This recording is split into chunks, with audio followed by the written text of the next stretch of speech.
Časy, keď sa deti s cudzím jazykom prvýkrát zoznamovali až na 2. stupni základnej školy, sú nenávratne preč. Dnes sa ich učia oveľa skôr, často už v jasliach. Asi najčastejšie sa rodičia rozhodnú pre angličtinu, pretože vedia, že bez nej sa ich potomkovia v živote veľmi nepohnú. A vďaka najrôznejším metódam sa dnes tento jazyk môžu učiť dokonca aj úplne malé detičky. Všetci dobre vieme, že čo sa v mladosti naučíš, neskôr ako by si našiel. Vedeli ste ale, že angličtina sa môže nalepiť aj na veľmi maličké, dokonca 3-mesačné deti?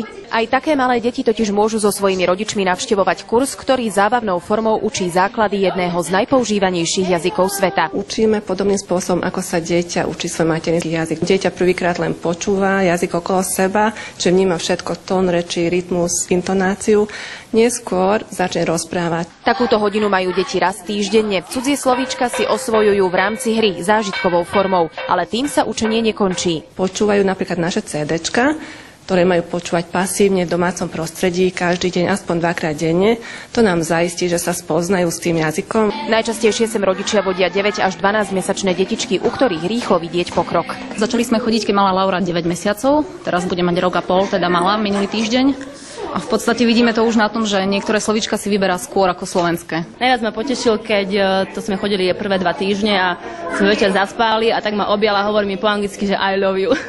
Chodíme asi 3/4 roka, vidíme výsledky, pamätá si veľmi dobre pesničky, tancuje. Mimochodom, rodičia nemusia vedieť po anglicky ani ceknúť. Základy sa naučia spolu so svojimi drobcami. To, že deti sú pri učení ako špongia, sa vie už dávno. Táto výuka ale vychádza z novších poznatkov. Dieťa zhruba do veku 8 až 15 mesiacov je schopné rozlišovať všetky hlásky vo svete.